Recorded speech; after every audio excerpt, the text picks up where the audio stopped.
प्रणाम। वंदे मातरम। भाई राजीव दीक्षित अमर रहे। आज का ये हमारा वीडियो हेपेटाइटिस की जो रोग है आज वो उसके संबंध में है। हेपेटाइटिस ए, बी, सी या ई तक जो हेपेटाइटिस रोग से ग्रस्त हैं जो रोगी, उन रोगियों के लिए हम बताना चाहते हैं कि आज हेपेटाइटिस की बीमारी भी बहुत बड़ी तादाद में फैलती जा रही है। यूँ कहीं कि लिवर जो डिसऑर्डर है वो हर किसी रोगी को आज होता जा रहा है। ख़ास करके ये कोई भी एक यदि भूख ना लगना, खाना टाइम पे खा लिया तो उसके बाद हजम ना होना, या लीवर का कमज़ोर होना, या पेट के राइट साइड में लगातार दर्द रहना, पेट में ऐंठन सी रहना, मरोड़े से लगना, बार बार फ्रेश होने की इच्छा होना, या कभी कभी ब्लड में जो है ना चिकनावट सी आनी, या ब्लड जो है वो टाइम पे ना जाके हम बार बार जाने की इच्छा होना, और जैसे ही खाना खाया तो लगता है कि फिर से फ्रेश होकर आना चाहिए। और कभी कभी तो रोगी को देखा गया हमने कि उसको लगातार बुखार बना रहता है इस रोग में। और लास्टली क्या हो जाता है कि यदि वो टाइम से उपचार ना करवाएं तो शरीर बिल्कुल हर रोज़ गिरता चला जाता है, डे बाय डे उसकी इम्यूनिटी पावर बिल्कुल वीक हो जाती है। और ये जो हेपेटाइटिस का जो रोग है ये बहुत जल्दी से संक्रमित हो जाता है। ये भी एक प्रकार का वायरस जनक रोग है। और इसका यदि हम बात करें कि इसकी सावधानी क्या है कि ये रोग आपको ना घेर के बैठे, आपको इस रोग से ग्रस्त ना होना पड़े। यदि हमारे परिवार में भगवान ना करे यदि किसी को ये रोग हो जाता है तो इसके पीछे कारण क्या है। ये एक ब्लड ट्रांसमिशन के द्वारा होता है ये रोग। और ब्लड ट्रांसमिशन जैसे कि हमने किसी का खून लिया या किसी को हमने खून दिया, और हम यदि खून उस रोग से ग्रस्त था हमारा खून, या फिर हमने सामने वाले का जिसका खून हमने लिया है वो यदि रोगी इस रोग से ग्रस्त था तो वो रोग हमारे शरीर में भी आ जाएगा। या हमें यदि रोग था तो वो दूसरे वाले जिसको हम ब्लड दे रहे हैं उसके शरीर में भी ये रोग चला जाएगा। उसके बाद यदि हम बात करते हैं कि रोग दूसरा किस वजह से हो सकता है, कि या तो हमने जैसे टैटू वगैरह बनवाने की भी आजकल लोगों की एक हैबिट सी होती जा रही है।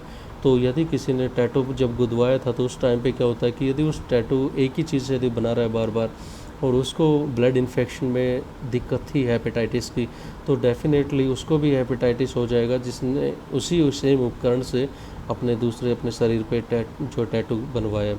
तीसरी हम बात करते हैं कि शेविंग करते समय यदि हमने शेविंग करते समय भी उसी सेम ब्लेड या उसी सेम उपकरण का प्रयोग किया जो रोग से ग्रस्त था, रोगी हेपेटाइटिस नाम की इस बीमारी से जो रोगी ग्रस्त था, तो डेफिनेटली ये रोग हमें भी हो जाएगा।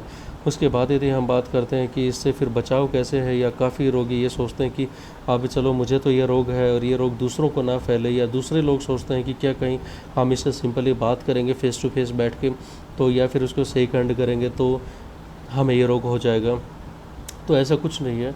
ये रोग सिर्फ ब्लड ट्रांसमिशन से ही फैलता है।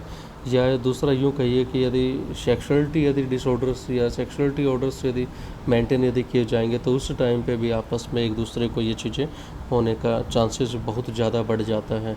तो इसलिए हमने इसका बचाव ही करना है। बचाव में इतना ही है कि ये फ़ेस टू फेस बातें करने से नहीं फैलता, ये साथ खाना खाने से नहीं फैलता, ये साथ में रहने से नहीं फैलता, ये हाथ मिलाने से आदि से नहीं फैलता। तो ये जो है कुल मिला के ये रोग सिर्फ़ और सिर्फ ब्लड ट्रांसमिशन के द्वारा ये रोग फैलता है। तो इससे ज़्यादा घबराने की ज़रूरत इसलिए नहीं है क्योंकि जैसे HIV एड्स का जो रोग है बिल्कुल सेम वैसा ही रोग ये है, लेकिन इसके थोड़े से सिम्टम्स बदल जाते हैं। इसमें जो रोगी इस रोग से ग्रस्त हो जाता है उस रोगी के लिए कुछ सावधानियाँ और बढ़ जाती हैं, क्योंकि ये जो है रोग वो डायरेक्ट लीवर पे अटैक करता है, हमारे लीवर को ख़राब कर देता है। हमारे लीवर को जैसे कि लीवर सोराइसिस कह लीजिए, वैसा ही एक ये रोग है। तो हमें इससे बचना होगा, और इससे बचाव के लिए आप मानव सेवा संस्थान ट्रस्ट बधवाना चरखी दादरी हरियाणा में संपर्क कर सकते हो।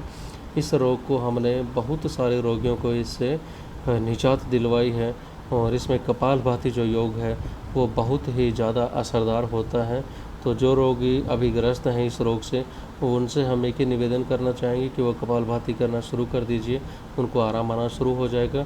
और दूसरा, जो रोगी यहाँ से दूर है, जो रोगी यहाँ से इस दवा को मंगवाना चाहते हैं तो कोरियर के द्वारा भी दवा यहाँ से भेजी जा सकती है, या जो आके खुद दिखाना चाहते हैं उन रोगियों के लिए हम बता दें कि वो रोगी यहाँ पे हर रोज़ सुबह 8 बजे से लेकर शाम को 4 बजे तक आ जाएं।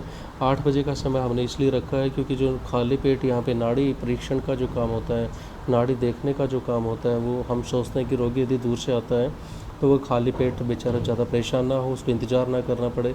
तो इसलिए यहाँ पे हर रोज़ ये सिटिंग की जाती है कि रोगी एक साथ में ज़्यादा इकट्ठे ना हों और हम हर रोगी को बराबर समय दे सकें। तो आप जो भी इन रोगों से ग्रस्त हैं वो रोगी संपर्क करें। नीचे डिस्क्रिप्शन में नंबर दिया गया है। मानव सेवा संस्थान ट्रस्ट बधवाना चरखी दादरी हरियाणा 8059441652 8168498921। इन पे आप संपर्क कर सकते हो। प्रणाम।